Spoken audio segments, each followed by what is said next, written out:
berada di Muhammadiyah itu benar-benar membuat saya yakin bahwa di mana saya berada, di mana Muhammadiyah ada, di sana saya punya ayah, di sana saya punya ibu, di sana saya punya saudara perempuan yang banyak. Karena ada ayahanda dan ada ibunda yang tidak hanya sebagai orang tua ideologis saja, mungkin rasa kasih sayang sebagai ayah dan bunda pun Teh Amel rasakan begitu dari mereka. Jangan takut untuk melangkah, karena apa yang akan kamu tinggalkan, keluarga yang kamu tinggalkan, teman-teman yang kamu tinggalkan, Allah gantikan dengan teman-teman yang baru yang lebih baik.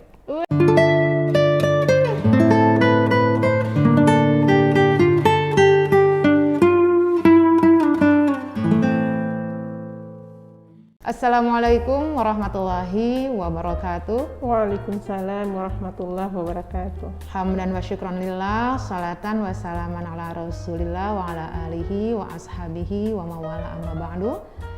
Alhamdulillahirabbil alamin. Puji syukur kehadirat Allah Subhanahu wa taala yang sudah mempertemukan kita dalam program baru di TVmu Studio Bandung dalam acara Bincang Hangat Nasyatul Aisyah Jawa Barat. Salawat beserta salam tetap terlimpah kepada Nabi Muhammad SAW, bagi keluarganya, sahabatnya, tabi'ut tabi'in, pengikutnya dan pengamal sunnah-sunnahnya. Baik, pada pagi hari ini kita akan bincang hangat perdana dengan salah seorang aktivis Nasyatul Aisyah yang sudah tidak asing lagi bagi kita semuanya. Merupakan sosok yang bisa dikatakan fenomenal karena bisa jadi untuk Muhammadiyah Jawa Barat ia merupakan sosok yang bisa menjadi bukan bahan gibah ya, artinya cerita-cerita hangat gitu ya di balik aktivitas-aktivitas persyarikatan kita. Baik, kita akan temui di sini sudah ada Andi Malaka ya yang biasa disapa Amel. Benar, Teh Amel. Gimana nih kabarnya? Alhamdulillah warahmatullahi wabarakatuh. Baik. Sehat? Alhamdulillah sehat. Saya manggil Cece atau manggil terserah bagaimana saja enaknya. Baiklah, kita biasa manggil Cece ya. Oh baik.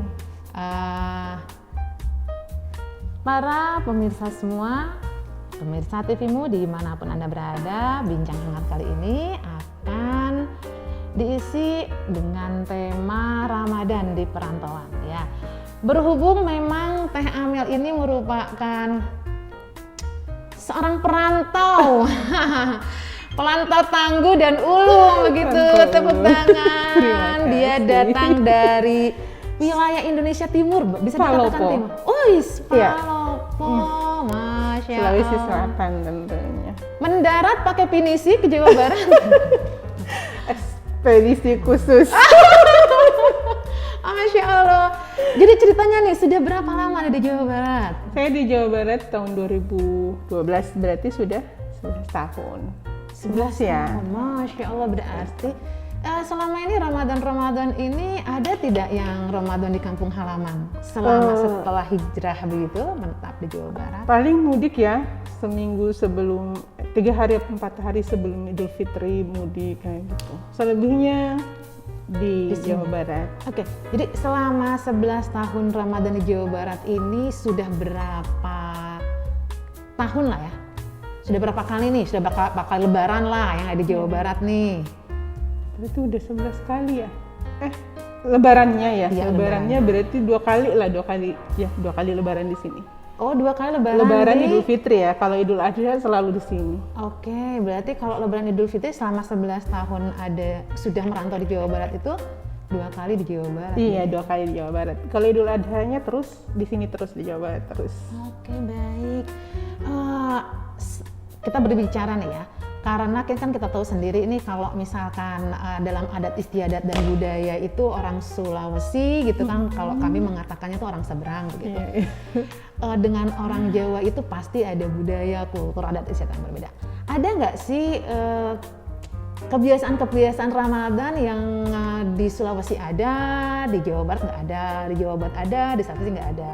Ada nggak sih? Kalau kebiasaan paling yang karena kita di rantau ya sendiri, tarawih bareng misalnya, jalan bareng keluarga, itu mungkin yang nggak kerasa di sini ya kalau di rantau itu. Terus masak bareng sama keluarga, termasuk ada yang kalau di tempat saya di rumah tentunya ya, ada yang onde-onde tentunya yang isinya gula merah tuh, nah di luarnya kelapa parut, nah itu yang nggak pernah dirasain di Jawa Barat tuh. Selama 11 tahun? Selama 11 tahun. Masya Allah. Apakah itu yang onde-onde tadi yang disebutkan itu merupakan salah satu menu wajib takjil atau menu hidangan Ramadan atau bagaimana? Hampir iya, kalau di Palopo ya, hampir iya itu ada. Oh, hampir tiap hari, jadi sepanjang Ramadan itu. Kalau misalkan Ramadannya 30 hari, berarti 30 hari selalu ada hidangan itu? Tidak juga sih selalu ada, tapi artinya bahwa selama Ramadan itu minimal itu akan selalu ada deh. Maksudnya adanya itu misalnya dalam 1 minggu 4 kali ada gitu, kayak gitu. Seperti, tapi sering gitu. Oke, baik. Berarti sering mengkonsumsi kue tadi dan sedangkan di Jawa Barat nggak ada gitu. Tapi kan setelah kemudian mudik lebaran ke Palopo itu nemu lagi. Buat lagi. Baik. Kalau misalkan di Jawa Barat nih, kalau misalkan orang mau sahur itu ada dulag nih. Dulag, jadi jam 2:30 begitu suka ada sekumpulan anak-anak muda begitu bawa bedug, terus bawa kita tuh namanya kohkol gitu, atau barang-barang yang kalau dibunyikan itu meriah gitu ya, apalagi kalau misalkan dini hari. Kita kan nyebutnya tuh ngadulag gitu ya, ngadulag untuk membangunkan orang-orang agar bangun sahur gitu lebih dini. Keliling kampung gitu kalau Jawa Barat. Ngerasain nggak sih kayak gitu selama di Bandung? Ada nggak sih yang kayak gitu di Bandung? Iya, di waktu pernah tinggal di Kabupaten Bandung ya, itu sempat ngerasain. Sempat ngerasain. Pas ketika tahu gitu ada fenomena seperti itu, kaget nggak sih pas pertama kali datang ke dari Palopo terus ke Jawa Barat gitu? Kalau kaget sih enggak, cuman paling bilang, oh ada juga ya di sini, karena di sana juga ada. Di sana juga ada. Cuman mungkin bahasanya yang berbeda, caranya yang berbeda gitu. Caranya kalau di sana kan anak muda itu pakai piring gitu, piring kaleng, pakai sendok atau ember gitu. Nah kayak gitu. Nggak terlihat seperti orang seberang ya. Ini halus apakah karena tercelup udara dan air Jawa Barat gitu, sangat lembut sekali nih teh hamil ini. Berarti berhasil didirikan Jawa Barat untuk teh hamil ini, untuk Nasyiah yang satu ini. Baik. Oh, jadi di sana juga ada tuh di Palopo orang membangunkan sahur begitu pakai bunyi-bunyian. Ada. Iya. Ya kalau di kampung saya masih. Termasuk pelakunya dulu waktu kecil saya juga, walaupun perempuan ya. Masya Allah. Ya nggak apa-apa. Tapi bener loh kalau misalkan di Jawa Barat itu biasanya laki-laki sih. Laki-laki ya, kalau laki-laki. Baik, tadi kan sudah kita bicara ada makanan khas ya, makanan khas Ramadan yang muncul di Palopo yang tidak ditemukan di Sunda, di Jawa Barat begitu. Ada makanan atau menu khas Ramadan yang di Palopo tuh selalu ada dan di Jawa Barat nggak ada, itu apa? Kapurung. Apa itu kapurung? Ya Allah, aku dengarnya kok langsung kayak tempurung gitu. Kapurung itu makanan khas Palopo ya, yang hampir dibilang pengganti nasi, boleh lah dibilang pengganti nasi mungkin ya. Tapi itu menjadi sesuatu yang makanan yang istimewa banget ketika itu ada. Nah itu dari sagu. Dari sagu diolah, lalu kemudian dibuletin pakai sumpit. Terus pakai sayur, air ikan, kadang pakai daging ayam, jantung pisang dan aneka macam sayur-sayuran. Tapi enggak, kalau sayur-sayuran hampir orang bilang bubur Manado ya. Bukan bubur Manado. Beda. Kalau bubur Manado dari beras, kalau ini memang dari sagu. Iya. Sama barokbo. Nah, bukan bobo ya. Apa juga itu? Barokbo itu jagung. Terus kayak jagung. Nah, ini yang mirip bubur Manado, cuman kalau bubur Manado itu pakai beras, kalau barokbo itu pakai jagung. Jadi jagung ini yang kemudian pakai santan, pakai sayur-sayuran, pakai tentunya bumbu-bumbu dapur yang lain, kayak gitu. Jagungnya dipipil dulu begitu? Diiris-iris, dipisahin dari tongkolnya. Oh iya, biji-biji jagung. Iya, gitu. Berarti kapurung sama Barokbo. Kalau kapurung itu kalau misalkan melihat mendengar ceritanya dari tepung sagu pakai sumpit kayak gitu, itu kayak papeda bukan sih kalau untuk orang Kalau Laut? papeda itu di Papua itu kan dipisahin sayur sama kuahnya ya. Oh. Nanti diambil di wadah, taruh di piring, baru siram pakai kuahnya, lalu kemudian sayurnya ambil. Kalau ini menyatu di dalam, seperti menyatunya kita dengan Nasyiatul Aisyah. So sweet pemirsa TV-mu ternyata ya narsum kita di pagi hari ini. Oke. Oh itu jadi panganan yang dirindukan tuh itu. Kemudian ya selain keluarga pasti. Tentu itu nomor satu. Itu luar biasa ya. Keluarga itu luar biasa ya karena dari situlah kita lahir, tumbuh, berkembang, mendapatkan kasih sayang, perlindungan dan lain sebagainya dari keluarga itu pasti selalu akan dirindukan gitu ya. Tapi tadi makanannya tadi onde-onde yang gitu. Onde-onde. Oke, tapi kan di sini juga ada onde-onde sebetulnya. Onde-ondenya tapi kan di sini yang onde-onde itu yang pakai wijen ya. Kalau yang ini kan pakai dia direbus sih. Jadi dari terigu terus kemudian diisi gula merah di tengahnya, direbus. Oh. Lalu kemudian setelah kayak klepon gitu. Nah, mirip klepon. Oh iya. Nanti setelah mateng terus dikasih gula kelapa parut muda. Oh iya. Tadi digulung-gulung di atas kelapa. Oh, persis klepon gitu. Iya. Baik, itu dari sisi makanan ya, ya apa ya, ketika Ramadan itu kan bulan sukacita juga kan gitu, tamu agung yang datang kepada kita setiap tahun gitu. Pasti akan selalu ada banyak cerita manis kan di dalamnya gitu. Kita menyiapkan sahur gitu kan, kita menyiapkan berbuka, kemudian untuk sholat tarawih, tadarus dan lain sebagainya gitu, mengkaji-kaji ilmu kan begitu ya, diisi dengan hal-hal yang purna lah sebagai sebuah kebaikan begitu. Nah kalau misalkan dulu tahun 2012 ya, 2012 dari Sulawesi menginjakan kaki di Jawa Barat gitu, ada pesan rohani apa gitu, ada fenomena batin apa gitu yang ujug-ujug muncul begitu saat saya kan ada Jawa Barat, kemudian bertemu dengan Ramadan pertama kali jauh dari orang tua, itu seperti apa sih? Pernah nggak ada peristiwa-peristiwa yang kekayaan batin lah ya, apa sih namanya, pengalaman batin gitu? Kalau ngerantau sih sebenarnya sebelum di Jawa Barat 2012 itu 2009 udah mulai ini ya, 2010 lah ke Mataram. Masya Allah, ternyata anak perantau, keren, menanam moyang orang pelaut ya. Di Mataram itu 3 tahun ya, 2010 sampai 2012. Iya. Kadarullahnya 2012 itu saya ke Jawa Barat. Oke. Hal yang paling kerasa mungkin ya kalau yang namanya sesuatu yang kemudian memang harus kita lakukan pada saat sendiri. Ada hal-hal sisi yang seperti dibilang Cece tadi, bahwa kalau misalnya kita sahur bareng keluarga, bisa makan bareng dan apa segala macam sendiri. Tapi pada saat makan itu ya tentunya keinget dong, ada sedih gitu kan, kadang mewek lah gitu. Tapi yang menjadi kekuatan sendiri bahwa kenapa saya harus merasa sendiri? Toh saya di sini, saya merasa tidak sendiri ketika saya ada di Bandung. Saya merasa punya keluarga di Muhammadiyah yang subhanallah ya, subuh-subuh udah dini hari nge-WhatsApp, Mel makan apa gitu. Mel udah bangun. Jadi di saat itu menurut saya bahwa benar-benar Allah tidak pernah meninggalkan kita sendiri, itu kerasa banget di saya.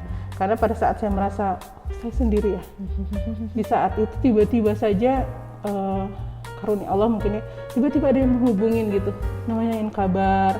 Dan itu dari bunda-bunda Aisyah tentunya, dari rekan-rekan Nasyiah.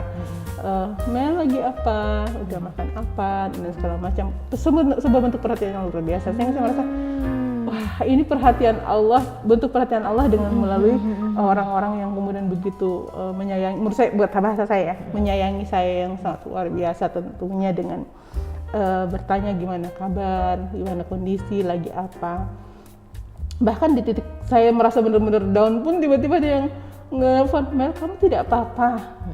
Nah, saya tipe kalau orang yang kalau sudah dekat sama orang terbuka lah. Saya pasti cerita dulu, mengalir bercerita bahwa saya lagi sedang ini dan ini, ya udah. Setelah itu kemudian saya merasa, oh iya benar, Tuhan tidak meninggalkan saya, lalu apa yang harus saya takutkan? Jadi itu mungkin selalu terpegang saya pegang teguh, jadi membuat saya jadi berani lah.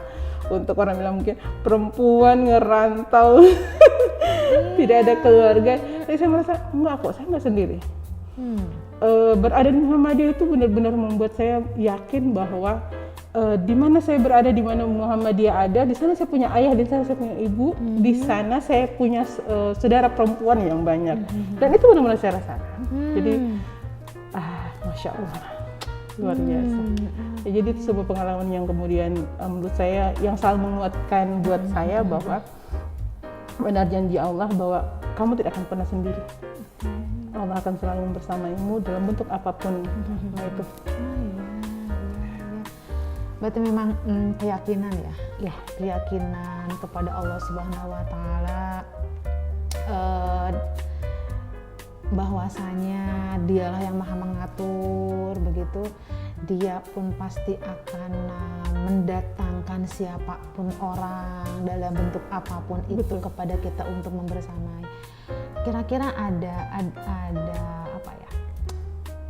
Kan itu tidak ujuk-ujuk nih, tidak ujuk-ujuk punya keyakinan bahwasanya Allah itu tidak akan meninggalkan hambanya. Allah itu pasti akan selalu membersamai hambanya, gitu kan.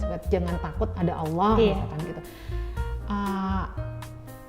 Ada nggak bukan latar belakang, hal gitu loh, hal yang menjadi sesuatu hal yang menjadi itu ada gitu. Keyakinan itu ada, rasa itu ada gitu pada detik hamil itu apa gitu? Proses mungkin ya yang kita lalui. Kalau sebelumnya itu kan saya pernah ada yang menemani lah. Pernah ada yang menemani pada proses itu, kemudian qadarullahnya takdir Allah harus terpisahkan.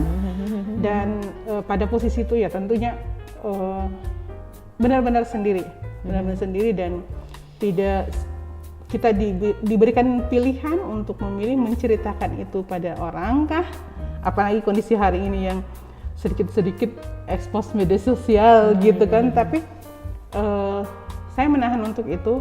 Saya bilang saya punya ibu, saya punya saudara, seperti yang saya bilang tadi, saya punya saudara, saya punya bapak di sana yang harus memilih kepada siapa saya harus bercerita untuk menguatkan diri saya.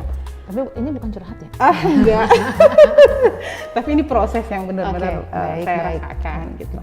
Dari proses itu ada hal yang kemudian memang harus kita memilih ya. Menceritakan semuanya itu nggak mungkin. Ada hal-hal yang perlu kita ceritakan, ada yang tidak kita ceritakan. Sesuatu yang tidak bisa kita ceritakan itulah yang kemudian saya harus bercerita ke siapa, sementara saya harus mengeluarkan ini, kalau enggak saya sakit, beban itu sakit banget. Maka Tuhan benar bilang, bersujudlah. Maka proses itu di saat saya bersujud, lalu kemudian kalau dulu malah sholat sunnah, cari sholat sunnah apa yang ada, sampai kan kececek juga ya. Ini ada sholat sunnah apa, sering sholat sunnah ini, atau ke siapa saya bertanya. Itu benar-benar proses pencarian supaya saya bisa mendekatkan diri, karena itu proses di mana benar-benar saya tidak harus bercerita ke keluarga dulu dong, bercerita dulu ke keluarga karena ada hal-hal yang harus saya jaga juga. Masih ingin membuat keutuhan, walaupun pilihan itu kemudian Allah menetapkan tidak harus bersama lagi. Nah, dalam proses itulah kemudian saya benar-benar mengatakan bahwa ya Allah, kamu di mana? Itu muncul loh, Cek. Ya Allah, kamu di mana? Ini aku sendiri loh. Ada hal yang harus saya jaga tentang harga diri saya dan menjaga nama baik keluarga. Tentunya ketika saya benar-benar gini, Tuhan itu saat buka handphone tiba-tiba ada kata-kata itu muncul. Ketika kamu bersedih maka urusanmu bukan untuk memikirkan masalahmu itu sampai dadamu penuh sesak sampai kamu nggak bisa bernafas. Tugasmu hanyalah ketika kamu punya masalah serahkan sama Allah, biarkan Allah menyelesaikannya satu persatu. Nah, proses itu awalnya sebenarnya selalu ada kata-kata bijak dan rata-rata itu dari rekan-rekan Nasyiah loh, Cek, yang bikin status saya baca dan termasuk Cece lah. Ya Allah, itu saya bilang tadi, di situ proses itu yang saya jalani sampai saya bilang, betul ya, Tuhan tidak pernah meninggalkan kita sendiri loh. Saat saya butuh jawaban, Tuhan memberikan jawaban dengan cara seperti itu gitu. Nah itu sih prosesnya. Oke. Menarik ya, ketika misalkan memang kita sudah menyerahkan segala urusan itu kepada Allah Subhanahu wa Ta'ala, Allah akan banyak turunkan pertolongan dengan bentuk apapun itu. Ya diantaranya keberadaan Teh Amel ini di keluarga besar Muhammadiyah Jawa Barat itu tentu memberikan arti tersendiri gitu bagi Teh Amel saat ini sendiri di perantauan seperti itu, karena ada ayahanda dan ada ibunda yang tidak hanya sebagai orang tua ideologi saja, mungkin rasa kasih sayang sebagai ayah dan bunda pun Teh Amel rasakan begitu dari mereka, begitu dari ayahanda Muhammadiyah, dari ibunda Aisyah, dan kedekatan seorang saudara pun begitu menerima dari rekan-rekan, terutama yang rekan-rekan Nasyiah atau Aisyah Jawa Barat. Dan kuncinya tadi betul ya, mungkin kalau misalkan kita menukil salah satu potongan ayat itu wasta'inu bis-sabri was-shalah, maka meminta tolonglah dengan sabar dan sholat. Jadi Teh Amel sudah melakukan apa yang sudah Allah perintahkan kepada kita ketika kita misalkan dada sesak, pikiran kita kayaknya sudah buntu, kepala kita sudah penuh gitu. Kemana lagi harus berlari sampai menanyakan, ya Allah kamu ada di mana gitu kan? Ternyata ada di sujud-sujud kita begitu kan ya. Kemudian Allah pun kasih jawaban-jawaban atas tanda tanya yang ada dalam hati kita tuh melalui bentuk-bentuk meme atau kata-kata hikmah gitu yang dibaca di media sosial, postingan siapakah itu. Nah memang seperti itu, katanya itu namanya algoritma semesta, katanya seperti itu ya. Jadi algoritma semesta itu kok kayaknya semesta ngerti gitu loh ya apa keadaan kita sekarang dan menyuguhkan hal-hal pengobatan hati gitu ya dengan berbagai macam bentuk, mungkin seperti itu ya. Baik, untuk Ramadan tahun ini apakah akan mudik nih? Insya Allah. Mudik karena ibu sudah memanggil, pulanglah nak. Tahun lalu mudik juga? Tahun lalu enggak, kadarullah karena proses COVID itu ya. Tahun lalu tidak. Dan juga lagi ngelanjutin studi, jadi tahun lalu itu persiapan ya. Maksudnya proses studinya maksudnya mau UAS, jadi ya udah dulu di cancel dulu deh. Oh begitu, sudah sampai mana nih tahap studinya? Proposal. Pintu gerbang menuju tesis. Doakan, ini doakan ya, insya Allah mudah-mudahan Allah Subhanahu wa Ta'ala selalu menyertai, menemani, membimbing. Karena niatnya S2 itu ya niat benar-benar, saya nggak tahu ilmunya, nggak punya ilmunya, saya mau belajar itu.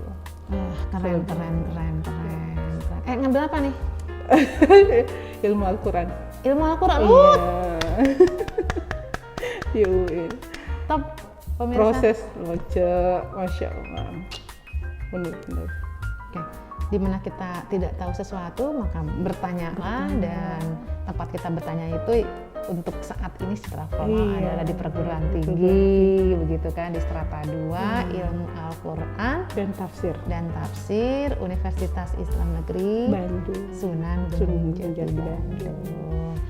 Baik, ada pesan khusus untuk para Nasyiah dimanapun berada, dimanapun berada yang merantau saat ini, mungkin ada pesan khusus tertentu? Baik, Saya mungkin nyatat ya, takut salah.